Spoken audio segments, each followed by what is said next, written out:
Este podcast pertenece a la red Podcast SN.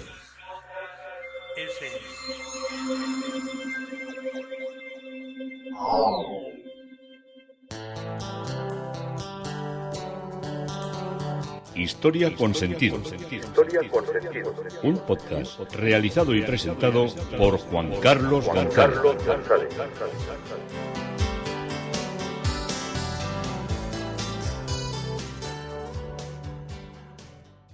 Un saludo a cuantas personas se acercan a través de las redes sociales, de Facebook, de Twitter, de mi página web Historia con Sentido. Yo soy Juan Carlos González y un día más encantado de acercaros una parte de la historia. Estamos recorriendo el Museo Arqueológico de Estambul y hoy el tema propuesto es el fruto de las grandes excavaciones. Nos estamos encontrando con innumerables estatuas de dioses y nos está viniendo muy bien porque las estamos cruzando con todo lo que están siendo mis introitos basados en el libro de la Metamorfosis, en toda esa historia mitológica que tiene tantos y tantos personajes y que ya vamos descubriendo poco a poco, ya vamos descubriendo dioses convertidos en terneros, la pitón, el pavo real, ya nos suenan más cosas dentro de lo que es la mitología. Pues vamos a continuar con la historia de Épafo y de Featón. Épafo tenía un rival de su misma edad, Faetón, descendiente de Febo Apolo, quien se creía superior al primero. Épafo, malhumorado, le dijo que no era seguro que fuera hijo de un dios y que su madre Clímene se lo asegurase. Esta le dijo que debía ir a su morada, es decir, a los límites por donde salía el sol. Va a la morada de Febo, de Apolo, y allí éste le dice que para probar que es su hijo le concederá el primer deseo que se le ocurra. Faetón decide pedirle conducir el carro del sol, el que dirige el curso del sol, de su padre, ante lo cual Febo Apolo, sabiendo de lo peligroso que era eso, trata de disuadirle. Pero como el hijo persiste y este le da al final las indicaciones exactas de lo que tenía que hacer. Pero nada más montar en el carro y salir, Faetón se dio cuenta de su error y se asustó mucho, hasta que al final suelta las riendas, los caballos se desbocan y el carro acaba estrellándose y destrozando y quemando todo lo que había en la tierra y en el mar. Al final, Faetón es arrojado del carro en vida por un rayo enviado por Júpiter, con lo que muere. Y finalmente se levanta un túmulo con una inscripción en su honor. Mérope, Helia, Febe, Eteria, Díope o Lempedia son las Helíades, las hijas que el sol tuvo con la oceánide Clímene, así como a su hermano Faetón, que también era hijo. Cuando este último fue alcanzado por el rayo de Zeus y precipitado al río Eriadmo, que es donde cayó después de ser desde donde muere, sus hermanas lo lloraron en las márgenes y fueron transformados en álamos. Los álamos que hay en las orillas de los ríos son, en la mitología, la representación que se hacía de las hijas del sol, y sus lágrimas originaron las gotas de ámbar. Otro mito cuenta que su metamorfosis fue el castigo que obtuvieron por haber dado a su hermano Faetón el carro y los caballos del sol sin permiso de Helio, lo que provocó una gran catástrofe en la tierra. ¿Quiénes eran las Helíades de estas que os empecé a hablar? Clímene, la madre de Faetón, encuentra después de mucho viajar la tumba de su hijo y le llora, al igual que hacen las Helíades, quienes acaban, como hemos visto, convertidas en árboles, como he relatado. Y por su parte, Febo se niega a coger de nuevo el carro del sol porque estaba muy enfadado por la muerte de su hijo e incluso dice a Júpiter que lo haga él. Y al final se lo suplican y luego ordenan los dioses y accede descargando su rabia con los corceles en un rápido así, en un recorrido rápido que sería el recorrido del sol en el carro en invierno y cuando se calma el lento discurrir del sol en verano. Nos situamos. Bien. Seguimos ahora con Júpiter y Calisto. Júpiter examinó el Olimpo en busca de posibles daños por el fuego, por lo que había pasado en el mito anterior. Y luego se centró en la Tierra, dando especial importancia a la Arcadia. Mientras miraba toda aquella zona, todo quemado, todo chamuscado, vio a una ninfa cazadora, Calisto, y se enamoró de ella. Aunque al principio se resistió, ella sucumbió y quedó embarazada. Tiempo después se unió Calisto a un grupo de ninfas y cuando fueron a bañarse vieron su tripa y la echaron de allí. Después de que naciera su hijo, Arcas, Juno, era la mala, la castigó convirtiéndola en oso y así permaneció mucho tiempo huyendo de los cazadores. A los 15 años se encontró con su hijo, ya adolescente, quien le lanzó un venablo para cazarla, ya que no la había reconocido. Y en ese preciso momento ambos fueron llevados al cielo y quedaron como dos constelaciones, la Osa Mayor, la madre, la Osa Menor, el hijo, el cazador. Esto se ve en una representación asombrosa, yo me he quedado, la tengo pero grabada al fuego en el Palacio del Viso del Marqués. Es preciosa. La madre, el hijo cazándolo, preparado para cazar a la madre, y luego ya los dos formando la constelación. Viso del Marqués, en la mitad de Ciudad Real. El Palacio de Don Álvaro de Bazán. No lo perdáis, toda esta mitología en vivo, en directo, y aquí cerca, no muy lejos. Aunque toda la tradición describe a Calisto como compañera de Artemisa, se ha intentado demostrar que Calisto es solo otra forma de Artemisa Caliste, lo que podría pensar del hecho de que la tumba de la heroína estaba relacionada con el templo de la diosa y de que fue transformada en oso, que era el símbolo de la Artemisa Arcadia. De hecho, esta opinión no es sorprendente si se considera que en muchas ocasiones un atributo de un dios fue transformado por las creencias populares en una divinidad separada. La mezcla de personajes de las genealogías arcadias se explica de ser hija de Licaón, significa ser hija de Zeus Licaion, y ser madre de Arcas, que equivale a ser madre del pueblo arcadio. Y los arcadios situaban la tumba de Calisto cerca de la antigua ciudad de Tricolonos, en la Arcadia griega, a 30 estadios de la fuente de Crunos, en la cima de una colina plantada de árboles, donde había un templo dedicado a Artemisa Caliste. Una estatua fue dedicada a Calisto en Delfos por los ciudadanos de Tegea, y en el Lesque de Delfos, en el monumento citado del templo, Polignoto representó a Calisto, que llevaba una piel de oso en lugar de vestido. Seguimos avanzando y tenemos Júpiter y Europa. Un día Europa jugaba con sus amigas en la playa. ¿Veis que todo esto es como unas vacaciones perpetuas de los humanos y de los dioses? Y Júpiter Zeus, el dios de los dioses, la vio y rápidamente quedó prendado de ella. Tenían una especial predilección los dioses en enamorarse de las bellas humanas.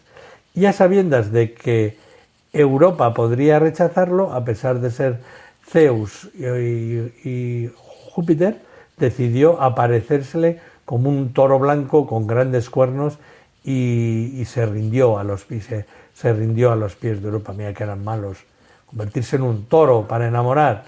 Y en un principio la chica se asustó mucho, pero poco a poco fue ganando su confianza y comenzó a acariciar el lomo del animal hasta que al final se montó sobre su espalda. Zeus, que era consciente de su oportunidad, comenzó a correr sobre las aguas a gran velocidad y Europa solo podía sujetarse para no caerse al mar y gritar con todas sus fuerzas. Tanto corrió que llegó hasta la isla de Creta, por eso todas esas historias que hay de los toros cretenses y de la tauromaquia. Y mientras tanto, los hermanos y la madre de Europa salieron en su busca, pero no dieron con la doncella. Finalmente, Júpiter, Zeus, consigue, como no, unirse a Europa y tuvieron 3 hijos: Minos, Serpedón y Radamantis. Y otros estudiosos aseguran que también fue madre de Carno, el amado de Dodón y de Apolo. Como Júpiter Zeus no podía estar todo el tiempo con su amada, le recompensó con 3 regalos diferentes: un perro, que siempre conseguía atrapar a su presa, una jabalina, que siempre acertaba en el blanco que hubiera elegido, y a Talo, un autómata de bronce que tenía como misión cuidar las costas de Creta cuando desembarcaban. Además, para evitar que se quedase sola, permitió a Europa que contrajese matrimonio con Asterion. Fíjate qué humanos eran estos dioses, quien adoptó a los hijos de Zeus. ¡Qué remedio!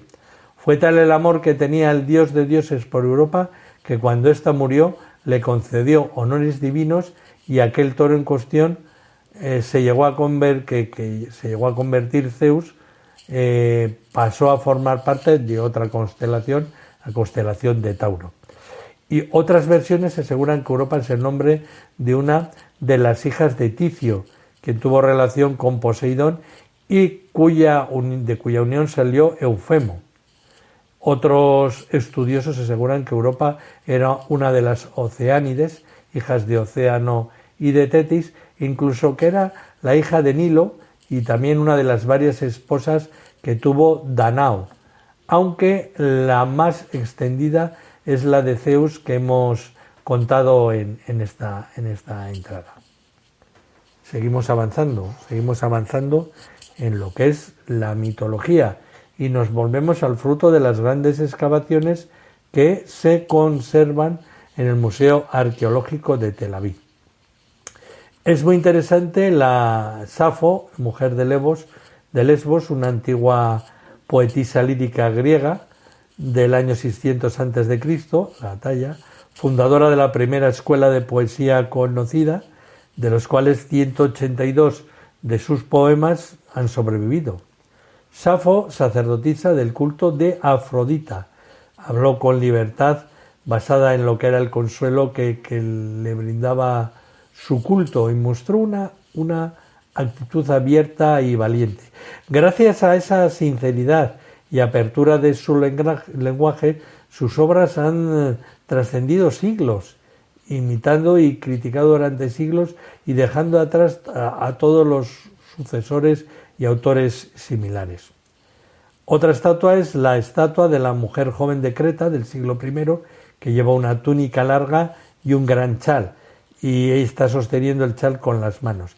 Y la estatua del emperador romano Adriano, realizada durante su reinado en el siglo II, que procedía de Creta, y tiene una corona hecha con ramas de olivo en la cabeza, y Atenea está representada en la parte delantera de su túnica en una loba que amamanta a Rómulo y Remo.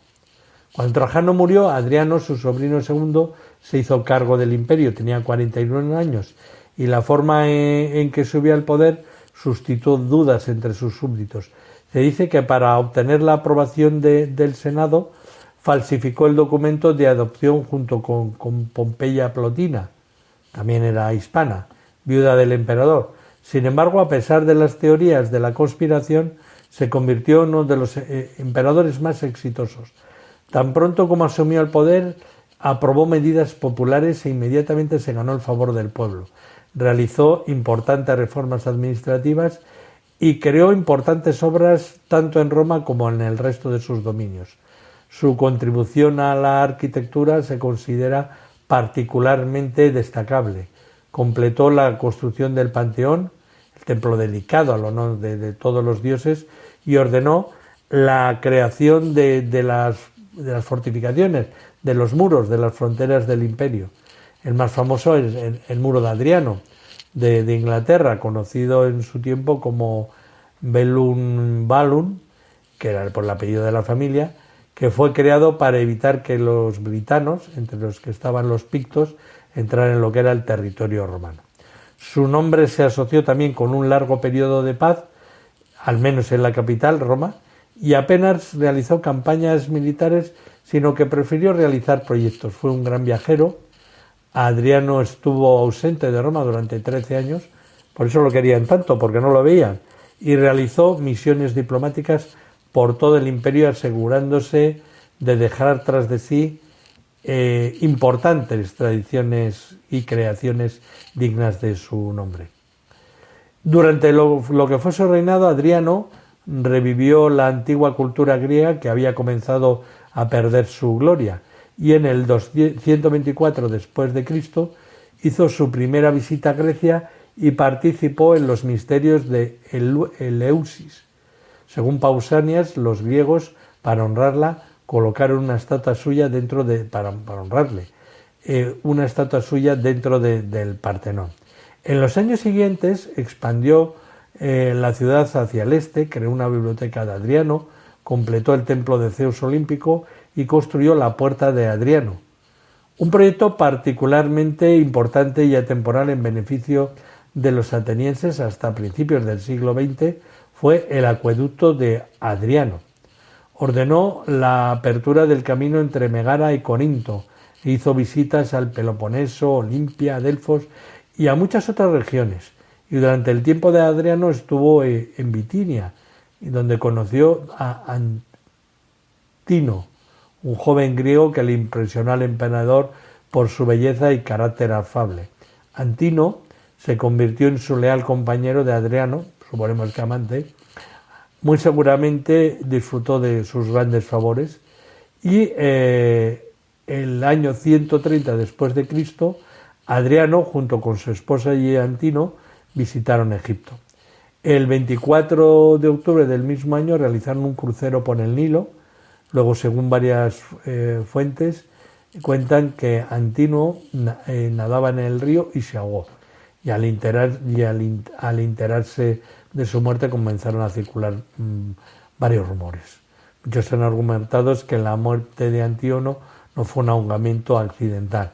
Se escuchó que estaba relacionado con la actividad mística del emperador o tal vez copulativa. Quizá Antino se sacrificó para prolongar la vida de Adriano, ya que según una teoría los magos que lo atendían le habían dicho que solamente el autosacrificio de un fiel compañero lo salvaría de la muerte.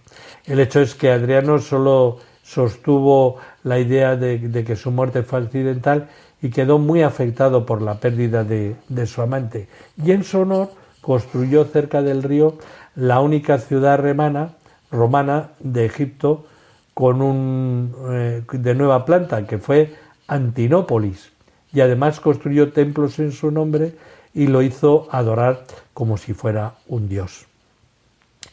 También en las galerías nos encontramos con cabezas de muchos emperadores romanos deificados.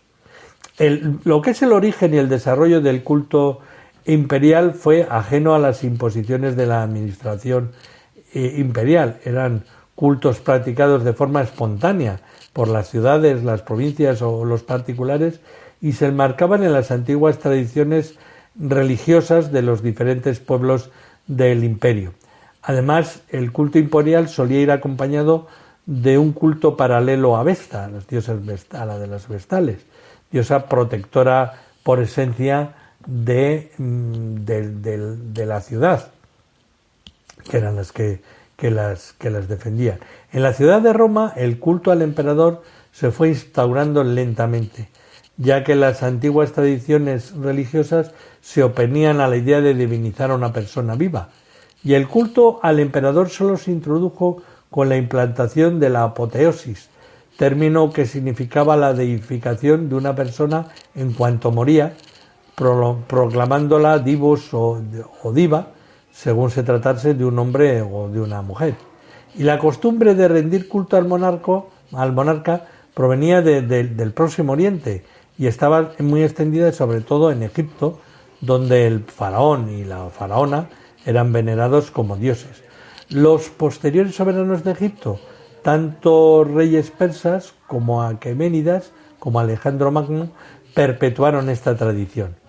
De los dioses se esperaba protección, sobre todo en los momentos de inestabilidad política que durante la República y en menor medida durante el Imperio eran muy, muy frecuentes. Esto llevó consigo la celebración, es decir, la divinización del general o emperador victorioso, que había reconquistado la paz, por lo cual se le atribuía un poder divino. Sin embargo, esto no significaba que fuera considerado como un dios, sino que se ensalzaba su excepcionalidad y se le situaba por encima de los demás hombres. En cierto modo, esta costumbre era parecida al culto de los héroes de Grecia, figuras sobrehumanas, pero no por ello divinas. En la religión romana ya existían implícitamente los requisitos necesarios para la divinización de personas vivas. Estos se hallan en una antigua tradición romana de divinizar conceptos abstractos, como por ejemplo Victoria Augusta, o por un modo más personalizado en la época de César, la clemencia del César, Clementa Caesaris. En esta tradición se incluía el culto a Genius, que era la divinización de la personalidad. Esta conjunción fue aprovechada por Augusto, quien mandó asociar el culto de su propio genio, al culto de los lares de la ciudad, cuyos altares estaban instalados en todos los cruces de caminos de Roma. El proceso de la divinización del emperador, iniciado por Octavio Augusto, que inauguró el imperio, ya veis cómo todo se va completando. Por ejemplo, la divinización de César, de Julio César, fue mucho más lento. Pero él no aceptaba ser divinizado, y esto les causaba un serio problema a todos los que le querían hacer la pelota. Y como no se aceptó ser divinizado en vida, lo fue después de su muerte. Aún así, preparó el camino. El Senado le otorgó epítetos como óptimos y sobre todo el de Augusto, y estos epítetos, en su mayoría superlativos, solían acompañar al nombre de una divinidad, como era el caso de Júpiter Optimus de la Tríada Capitolina. Simultáneamente se multiplicaron por decisión del Senado los cultos a abstracciones como la Pax Augusta, la Concordia Augusta. Por ellas se creaba una ambigüedad que inevitablemente llevó a confundirlas cuando detentaran este epíteto, el caso, por ejemplo, de Octavio Augusto. Y el camino que conducía a la divinización ya quedó allanado. Augusto, y después de él todos los emperadores, acumularon cargos sacerdotales como el del gran pontífice y ejercieron el monopolio sobre los auspicios, sobre la interpretación de los presagios. Y como consecuencia de todas estas cosas, asumieron un poder arbitrario sobre lo que eran las cuestiones religiosas. Así fue como el emperador Tiberio pudo expulsar de Roma a los caldeos, o Claudio a los judíos, y poco a poco el emperador fue convirtiendo en el intermediario natural entre el pueblo romano y los dioses. De hecho, el culto imperial y su aceptación eran considerados una muestra de civismo, y en el calendario litúrgico de Roma el culto a los divinos ocupó un espacio cada vez mayor, y desde la oficialidad se proclamaban las virtudes sobrenaturales del emperador. No solo se exaltaba su figura, sino la de toda su familia. Por ello, Calígula decretó la divinización de su hermana Drusila como la diva, la divina Drusila. En el panorama religioso politeísta, esto significó la introducción de la idea de una única divinidad por encima de las demás, y el emperador Aureliano, en el siglo III después de Cristo, instauró el culto al dios Sol invencible, el Sol Invictus. De esta manera, el Sol, al que Aureliano consideraba su protector personal, fue proclamado dios soberano del Imperio Romano. Con este nuevo aspecto de la vida religiosa romana entraron en conflicto los cristianos. A pesar de la tradicional tolerancia a la práctica de cualquier culto, aunque los cristianos fueron perseguidos desde el principio, A partir de este momento, el culto imperial tenía un tinte de idolatría que era inaceptable para el monoteísmo cristiano. Me he extendido mucho hablando de todas estas cosas, y otra de las piezas que más me gustaron fue la estatua de la ninfa de Irid, que era el símbolo de la feminidad. En la mitología griega del siglo II, innumerables multitudes de seres femeninos y divinos llenaban la tierra y el mar. No son inmortales, pero viven muchos años y siempre se mantienen jóvenes y hermosos y hermosas, ya que se alimentan de la ambrosía como los dioses, de esa miel con agua y con frutas.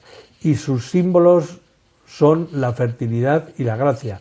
Y en los mitos se cuenta que les sucedió eso a causa de su belleza, y se enfatiza en general la belleza que tenían las ninfas. Las ninfas son la personificación de las actividades creativas y alentadoras de la naturaleza. La palabra griega ninfa significa novia y velado, entre otras cosas, es decir, una mujer que está en edad casadera. Otras hace referencia a una idea en griego, os lo voy a poner, que es una mujer que está creciendo. Y el hogar de las ninfas eran las montañas y arboledas, en los manantiales, en los ríos, en los valles y también en frías grutas. Y con frecuencia en el séquito de las divinidades superiores, de Artemisa, que era la cazadora, de Apolo, el gran profeta, del juerguista y dios de los árboles y del vino Dionisio, y también de los dioses rústicos como Pan y Hermes, dioses de los pastores. Otra estatua impresionante es la estatua de Achelous, dios de los océanos y ríos, encontrada en Éfeso, creada en Éfeso en el siglo II después de Cristo.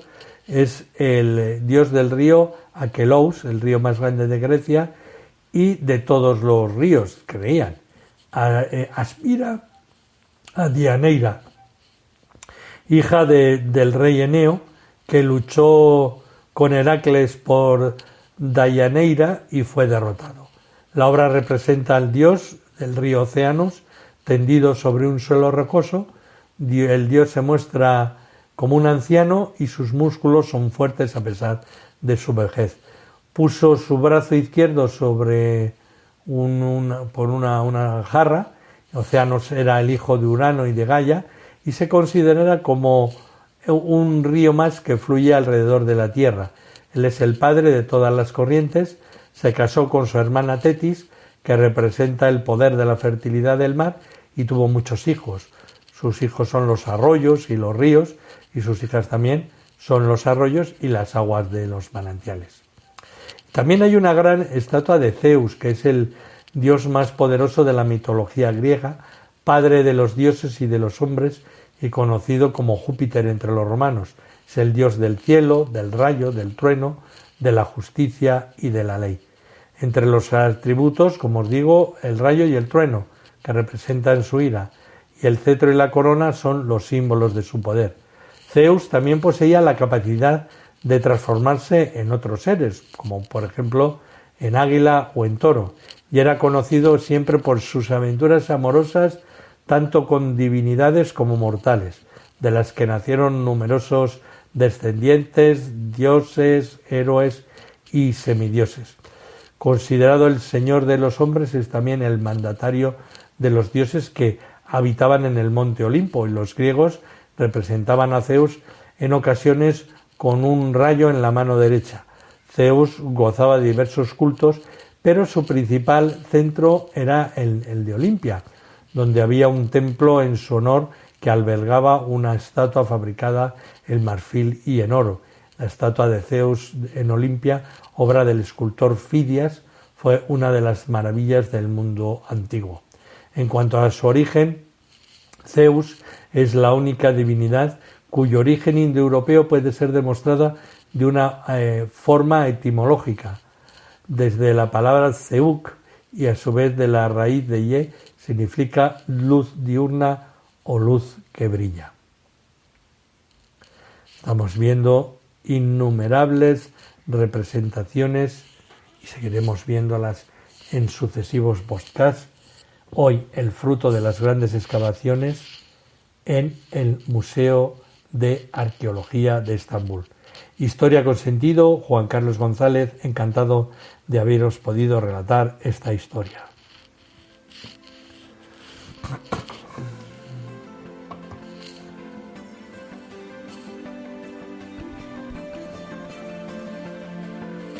Hasta aquí un episodio más de Historia con sentido. El podcast que te habla de historias de la historia, sucesos, eventos, como si el ayer fuera hoy. Síguenos a través de iTunes, Spreaker o iVoox. Contacta con nosotros por correo electrónico escribiendo a podcast@historiaconsentido.com. Nuestra web www.historiaconsentido.com. Y en Twitter nos encontrarás como @historiasentido. Este podcast pertenece a la red Podcast SMM.